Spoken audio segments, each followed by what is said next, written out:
ایک گاؤں میں کبھی نہیں بھولوں گا، میں نیا نیا تبلیغ میں تھا، ہم ایک گاؤں میں پہنچے پیدل تھک ہار کے، ابھی سامان رکھا ہی تھا کہ مسجد کے امام آئے، انہوں نے ہمیں ماں بہنوں بیٹیوں کی گالیاں نکالی، اتنی غلیظ گالیاں کہ زمین کانپ اٹھے، آسمان تھر تھر آ جائے۔ اور میں بالکل نیا تھا تو انہوں نے بستی کے لوگ بلائے، انہوں نے ہمارے بستر اٹھا کے باہر پھینک دیے، اور پھر انہوں نے فرمایا مسجد دھوو، مسجد ناپاک ہو گئی ہے۔ مسجد میں تو کافر بھی آ جائے تو ناپاک نہیں ہوتے۔ میرے نبی کے پاس کافر ملنے آتے تھے، مسجد میں بٹھائے جاتے تھے۔ طائف کے کافر آئے، میرے نبی نے مسجد میں بٹھایا، یہ تو نہیں فرمایا مسجد دھو دو۔ ہائے ہائے، اتنا تعصب، انہوں نے ہمارے بستر باہر پھینک دیے کہ نکل جاؤ، نہ تسی نبی دے منن والے، نہ تسی نبی دے عاشق۔ تو مجھے تو کوئی پتہ نہیں تھا، میں تو کالج سے سیدھا تبلیغ میں آیا، دین کا زیادہ پتہ نہیں تھا، یہ فرقے ورقوں کا بھی کوئی پتہ نہیں تھا، لیکن میں خود اپنے اندر تجزیہ کر رہا تھا، یہ کیسے دعویٰ کر رہا ہے کہ میں عاشق رسول ہوں؟ یہ مسجد میں ماں بہنوں کی گالیاں نکال رہا ہے اور کہتا ہم عاشق رسول ہیں، اور یہ جو گالیاں کھا کے چپ، اور ایک لفظ نہیں بولے، ایک لفظ، اور چپ کر کے بستر اٹھا کے ان کو دعائیں دیتے ہوئے آگے نکل گئے۔ میں کہا اگر یہ گستاخ رسول ہیں تو پھر کیا ان کو عاشق رسول کہا جا سکتا ہے کہ جو مسجد میں کھڑے ہو کے ماں بہن کی گالیاں دے رہے ہوں اور مصلی رسول پر بھی کھڑے ہو رہے ہوں؟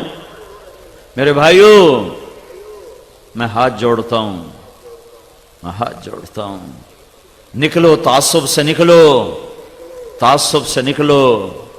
میں نے 3 گھنٹے ہو گئے مجھے بات کرتے ہوئے، میری کوشش رہی ہے کہ میں اسلام کو اجاگر کروں۔ فلانا بھیڑا ہے، ہم چنگے ہیں، اسا چنگے ہیں تو بیڑن، اسا سچے ہیں تو کوڑن، اسا حق تھے تو باطل تھے، اسی عاشق تھے گستاخ۔ میں بھی کہہ سکتا ہوں، میں بھی تمہارے اندر نفرت کی آگ بھڑکا سکتا ہوں، لیکن میں نے اللہ کو جان دینی ہے، میرے اس بول کا مجھ سے حساب لیا جائے گا، مجھے اپنے اللہ کو جواب دینا ہے۔ امت کو توڑنے والا بول، امت کو توڑنے والا بول، یہ تو میرے بھائیوں کلمہ کفر کے قریب چلا جاتا ہے۔ تو امت بنو، امت بنو، امت بنو، ایمان والے بنو، اسلام والے بنو، باقی ساری نسبتیں ہٹا دو۔ تم سے پوچھو تم کون ہو، کہو جی ہم مسلمان ہیں۔ میں ایک جگہ تھا تو ایک ادھیڑ عمر شخص مجھ سے کہنے لگے پرانی بات ہے بیٹا تم کون ہو؟ تو اس نے چند فرقوں کے نام لیے، یہ ہو، وہ ہو، وہ ہو۔ میں نے کہا نہیں چاچا، میں مسلمان ہوں۔ وہ اس کو ایک کرنٹ لگا، وہ کہنے لگا بیٹا میری اتنی عمر گزر گئی، میں نے یہ جواب کسی سے نہیں سنا، تم نے یہ کہاں سے سیکھا ہے؟